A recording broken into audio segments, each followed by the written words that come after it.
I first heard my own song on the radio. Tiana Taylor sped to the studio and blasted Drop It Low. She's like, Esther, your song is on the radio.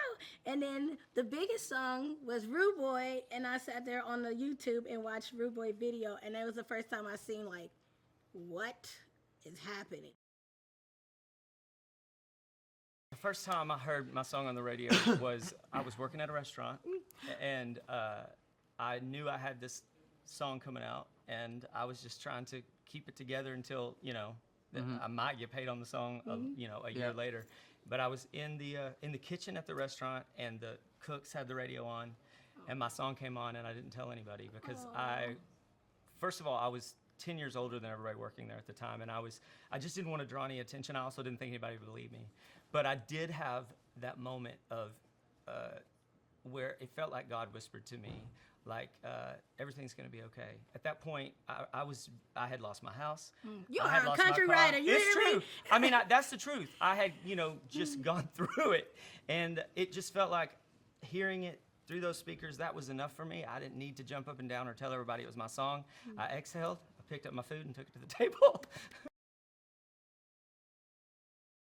My first song that I heard on the radio, the first time I heard my band song on the radio, I was driving down the 405 to drive my dad to LAX. He was visiting for the weekend, and Kiss FM, it was like JoJo on the radio, and for my band personally, I almost got in a wreck on the 405, and then Apologize came on, and my dad was in the car of all people, so that was kind of a moment. The first song I ever heard, that was probably 07. The first song that I wrote that I heard on radio also was Kiss FM, and it was I want to say 2005, 2006, and it was J-Lo. Do it, you're doing it well.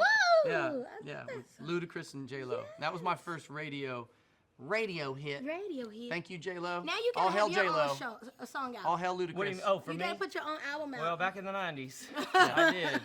Yeah. Nobody wanted to hear it. Nobody wanted to hear it. They never want to hear it. Give it to them anyway. Well, songwriting is all about originality. Like, we literally hear melodies in our head, you know, so some of it could be voices. And then you have to say, no, that's a song. It's not that I just was talking to myself. It is like voices. It is voices in your head. And it takes over. Yes. And you can't have a conversation because something someone just said has taken, well, I call it the bubble. Yeah. And my husband will be like, are you writing a song right now? Yes. Yeah, my wife can tell. Stop. She can tell when I'm, especially if I've just left a session where I'm like really feeling the song that I was working on. I played it for. We'll be sitting at a dinner. I'm like the worst to be married to. No. I see that. I mean to have if you need like my focus all the time because it's like an app that never shuts off in the back of my brain. It's an app that you can't close. You're streaming songs. You're streaming nonstop. Yeah. So like I'll be sitting at a dinner party that's really important, and if there's something I was working on during the day that I haven't quite cracked the code on the chorus. You know what it is when you know that something's slightly off with the song. And you hate when people call you and ask you to come out. You're like, I was writing songs. Yeah.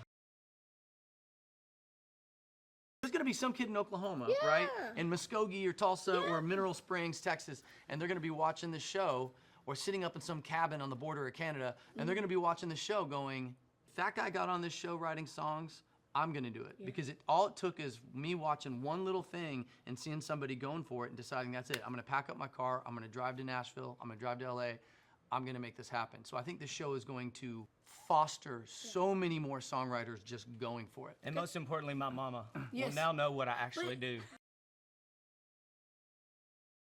We all sit around watching, the world is obsessed with watching people cook because, oh, that's how food is made. Even my kids. We watch the kids baking we do show. too. That's like our favorite show to watch as a family. So now, for the first time, officially, you have a show where the other most consumed thing on earth, music, we now, people at home are gonna be like, oh my God, that's how that's made? Where did Esther come up with that melody? How did Shane change that lyric that fast? Why does Ryan look so good on camera? All those things are gonna happen at the same time, and people at home are gonna be freaking out. And I think that this is going to give the opportunity for even the songwriters that don't win an episode. You're going to have other artists sitting around and other people going, man, I know that so-and-so chose that song, but that other song over there, that is hands down the best song. I want to cut that record. I think each episode, each artist is different. Each song and songwriter that comes through is in a different stage of their career. So there will be some that show up here and they're pretty much ready to go. Sam DeRosa, first songwriter, episode 1, first person to step on stage, Berkeley grad, didn't have any meaningful cuts, was unsigned. She comes on, she does the show. The week after we taped Charlie's episode, she signed a publishing deal with Warner Chappell, and I think like 2-3 weeks later, she wrote a song called Broken by Lovely the Band, which she's one of 3 writers on that record, and that record went #1 Hot AC, #1 AAA. Longest running #1 on rock radio in history. That's There you awesome. go. It just broke the record. Just That's broke the record awesome. for longest #1 on what he said. I mean, Yeah. look, she came on the show, and the reason all that happened is because of the 3 of us. I'm just kidding. That's not, You say you want to be in music. It's almost saying you're going to chase the yellow brick road or a rainbow, because Oklahoma, Texas, basically all we're all from the the same all from- 100-mile Yeah. circumference. And to think that you're going to make it in something called the music industry that's not in the yellow books, that's not on the newspapers telling you who's hiring, you don't even see that, so for us to be dreamers and then we landed where we're supposed to be and actually being able to feed our children when they come on and they got theirs. But it's a dream come true because it's from dreamland. It's over That's there. a great way to say it. That's It is dreamland. about dreamland. It really and you can't gauge. This is I used to always say when I wasn't having success that this was one of the only businesses where I couldn't show the amount of work I had done didn't mean that I had a leg up. You have to just be ready. You keep preparing, but no amount of work or winning the race is going to get you ahead. It takes a moment like what's happening on Songland. You have to have at least one thing happen, not just Songland, but something where you have that opportunity and you're prepared for it and you're ready when that person is ready to collaborate with you or hear one of your songs, that you have it and you're ready to go.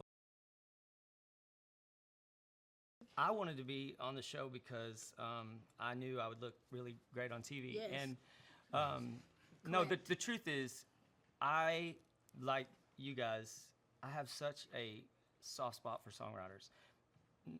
Because I am one, I really do empathize with, first of all, how crazy it is to want to do this and how hard it is. And, when you tell someone you're a songwriter, your whole life, the reaction is, so have you had any songs that I would know? And for most of your career, you don't. And so giving someone the opportunity to work with songwriters who have had that success, it feels like, oh, they did it. I don't know. I know when I first started working with or meeting songwriters that had actually done it, it felt real to me. Before that seemed like such a distant possibility. And so to be here ground up with songwriters who haven't had that experience, I get to vicariously relive that, because that's the greatest part, is that connection of, oh my gosh, this is possible. At its core, it's showing the story behind writing hit records and producing hit records and hit songs. What is that process? Where do hit songs come from? And the secondary function of Songland is to find undiscovered songwriters around the country. Everywhere from Miami to Maine to Seattle to San Diego, we've cast a huge net, and we're trying to find the next great undiscovered songwriter. There's also some songwriters on the show that have had some success or some placements, some songs that have been cut, but by and large, it's undiscovered songwriters.